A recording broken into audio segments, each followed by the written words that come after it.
O código oculto da hóstia. Imagine por um momento. Um simples pedaço de pão que começa a sangrar. Um pão que, diante de testemunhas aterrorizadas, se transforma visivelmente em carne humana. Isso não é o roteiro de um filme de terror. É o centro de um dos maiores e mais antigos segredos da fé cristã. Uma doutrina tão estranha que desafia a lógica e a própria realidade material. A transubstanciação. A crença de que, em toda missa, o pão e o vinho se tornam, de forma invisível, o corpo e o sangue reais de Cristo. A aparência, o sabor, a composição química permanecem os mesmos, mas sua essência fundamental, sua substância, é radicalmente alterada. Um milagre silencioso e invisível. Muitos acreditam que essa ideia foi uma invenção da Idade Média, uma ferramenta de poder para controlar os fiéis. Mas, e se essa narrativa for uma cortina de fumaça? E se a verdade for muito mais antiga e perturbadora? E se existirem provas físicas de que, em certas ocasiões, esse milagre invisível se tornou terrivelmente visível? Hoje, vamos abrir os arquivos proibidos da história, os textos que poucos leem e os laudos científicos que desafiam a explicação. Vamos descobrir o que realmente está por trás do mistério da Eucaristia. A resposta pode te surpreender. Acompanhe essa incrível história. Que tal começar pelas pistas ocultas nos textos antigos? A história oficial nos diz que o termo transubstanciação foi definido em 1215.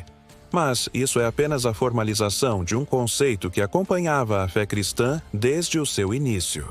Para encontrar sua origem, precisamos voltar às catacumbas, a era da perseguição. O apóstolo Paulo, escrevendo décadas após a morte de Cristo, não fala de um simples memorial. Ele adverte que quem come o pão e bebe o cálice indignamente é culpado do corpo e do sangue do Senhor. Culpado? Por um mero símbolo? A punição não parece caber ao crime, a menos que não seja um símbolo. No Evangelho de João, a linguagem é ainda mais explícita, quase gráfica. Jesus diz: "Minha carne é verdadeira comida, e meu sangue é verdadeira bebida." Quando as pessoas duvidaram, o texto original em grego se torna ainda mais visceral. Ele não usou a palavra comum, comer. Ele usou o verbo trogô, que pode ser traduzido como mastigar, roer. Uma imagem brutal. A reação foi imediata. Muitos de seus seguidores o abandonaram, chocados. Ele não os chamou de volta. Ele não disse, calma, é só uma metáfora. Ele dobrou a aposta. E a primeira geração de líderes cristãos, os chamados padres da igreja, entendeu o recado. Santo Inácio de Antioquia, discípulo do apóstolo João por volta do ano 107, chamou de hereges, aqueles que não admitem que a Eucaristia é a carne de nosso Salvador. Ele a chamava de remédio da imortalidade. São Justino Mártir, em 150 depois de Cristo, escrevendo uma defesa ao imperador romano, afirmou: "Não tomamos estes como pão e bebida comuns, mas como o próprio corpo e sangue daquele Jesus encarnado." Até mesmo Santo Agostinho, séculos depois, instruía seu povo com uma clareza assustadora. "Aquilo que vedes no altar, é isso que os vossos olhos informam. Mas a vossa fé deve instruir-vos. O pão é o corpo de Cristo. O cálice contém o sangue de Cristo." Por quase 1000 anos, essa crença foi um consenso. Um segredo sagrado, não uma teoria. A pergunta não era se acontecia, mas como acontecia. Até que um homem ousou desafiar o dogma e forçou a igreja a colocar em palavras o que antes era apenas um mistério sussurrado. Prepare-se, porque o que vem a seguir vai surpreender você de verdade. Século XI. Um teólogo chamado Berengário de Tours começa a ensinar uma ideia radical. Ele afirmava que a presença de Cristo na Eucaristia era apenas figurativa, espiritual, que o pão e o vinho permaneciam pão e vinho, meros sinais. A reação da igreja foi sísmica. As ideias de Berengário ameaçavam o coração do mistério. Ele foi convocado a sínodos, forçado a se retratar. Em 1059, foi obrigado a assinar um juramento com palavras chocantes, quase canibais, para não deixar dúvidas. Ele teve que jurar que o pão e o vinho, após a consagração, não são apenas um símbolo, mas são o verdadeiro corpo e sangue de Cristo, e podem ser tocados pelas mãos do sacerdote e quebrados e mastigados pelos dentes dos fiéis. A controvérsia com Berengário acendeu um fogo. A Igreja percebeu que o mistério não podia mais ficar subentendido, precisava de um nome, de uma definição à prova de balas. E assim, em 1215, no Quarto Concílio de Latrão, o termo transubstanciação foi usado oficialmente pela primeira vez.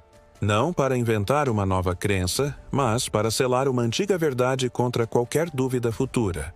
Mas, enquanto os teólogos debatiam com palavras, em um mosteiro isolado, o próprio universo parecia estar preparando uma demonstração muito mais gráfica. Tal prova viria com o famoso caso de Lanciano. Itália, século VIII. Em Lanciano, um monge celebra a missa. Seu nome se perdeu na história, mas sua dúvida ficou eternizada. Como isso pode ser real? Ele pensava enquanto segurava a hóstia. Como este pão pode ser ele? E então, no exato momento da consagração, o véu da realidade se rasga. Diante dos seus olhos e dos fiéis apavorados, a hóstia branca se transforma numa fatia de carne viva e sanguinolenta. O vinho no cálice se converte em 5 coágulos de sangue puro. O milagre de Lanciano havia acontecido. Por 1200 anos, essas relíquias foram guardadas, veneradas e questionadas. Seria uma fraude medieval? Foi então que, em 1970, a Igreja Católica fez algo impensável. Permitiu que a ciência moderna desse o seu veredito. O Dr. Odoardo Linoli, um renomado patologista e diretor de hospital, liderou a investigação. A equipe analisou as amostras às cegas. Os resultados, publicados em revistas científicas em 1971, foram estarrecedores. Primeiro, a carne era, inequivocamente, tecido humano. Segundo, não era um tecido qualquer. Era músculo estriado do miocárdio. Em outras palavras, o tecido do coração humano. Terceiro, o sangue era humano, tipo AB. O mesmo tipo raro encontrado no Santo Sudário de Turim. Uma coincidência estatisticamente improvável. Quarto, as proteínas no sangue estavam na mesma proporção encontrada em sangue fresco, recém-extraído. E o mais inexplicável de tudo, não havia nenhum vestígio de conservantes. O tecido e o sangue estavam perfeitamente preservados por 12 séculos, desafiando todas as leis da biologia. Linoli concluiu que seria impossível para um ser humano do século VIII ter dissecado um coração com tal precisão e preservá-lo de forma tão perfeita. A ciência não conseguia explicar. A investigação teria sido, inclusive, revisada por uma comissão da Organização Mundial da Saúde, que confirmou as conclusões de Linoli. Mas foi apenas um milagre ou houveram outros casos? E Lanciano não é um caso isolado. É o início de um padrão perturbador que se repete ao longo da história. Bolsena, Itália, 1263. Uma hóstia sangra tanto que mancha o altar. O evento leva o Papa a criar a festa de Corpus Christi. Santarém, Portugal, século XIII. Uma hóstia roubada começa a sangrar, transformando-se em carne visível. É preservada até hoje. E o mais chocante, um caso moderno. Buenos Aires, 1996. Uma hóstia descartada é encontrada dias depois transformada num tecido ensanguentado. O então arcebispo Jorge Bergoglio, o Papa Francisco, ordena uma investigação científica. As amostras foram enviadas a um laboratório em Nova York sem revelar sua origem. O resultado, anos depois, tecido do miocárdio de um coração humano, contendo glóbulos brancos, indicando que o coração estava vivo no momento em que a amostra foi retirada. E que havia sofrido estresse severo, como alguém sendo brutalmente espancado. O padrão é o mesmo. Hóstias que se tornam carne, e a ciência, quando chamada, identifica tecido cardíaco humano que sofreu. Mas, sejamos racionais. A perspectiva cética é crucial. Críticos argumentam que, apesar dos testes, A origem do material nunca foi provada como sendo a hóstia. Poderia ser uma fraude? No caso de Lanciano, os testes não incluíram datação por carbono 14, que poderia ter confirmado sua idade. E a doutrina em si, a mudança invisível, é por definição infalsificável. Está fora do alcance do método científico. Os milagres seriam a exceção que confirma a regra, anomalias inexplicadas ou a prova de que a fé e a matéria podem colidir de maneiras que ainda não compreendemos. Então, o que temos ao final desta investigação?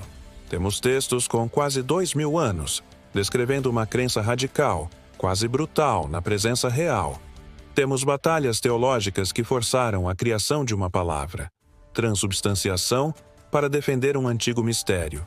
E temos os corpos, pedaços de carne e sangue que, segundo a ciência, não deveriam existir da forma como existem e que apontam repetidamente para uma origem chocante, um coração humano que sofreu. A transubstanciação permanece como um dos maiores mistérios da humanidade. Ela se equilibra na linha tênue entre a fé absoluta e a dúvida racional, entre o simbólico e o terrivelmente literal. A questão final não é se a ciência pode provar a fé, mas se estamos dispostos a aceitar que talvez existam realidades que nossos instrumentos ainda não conseguem medir. Um véu que separa nosso mundo do sagrado. E que, em raras e chocantes ocasiões, esse véu pode ser levantado. Há muitos outros mistérios esperando para serem descobertos, nas sombras da história. O que você acha? Estamos diante de uma fraude milenar ou da prova física do sobrenatural? Deixe sua teoria nos comentários. Se você gostou de desvendar este segredo, não se esqueça de se inscrever e ativar as notificações. Até a próxima!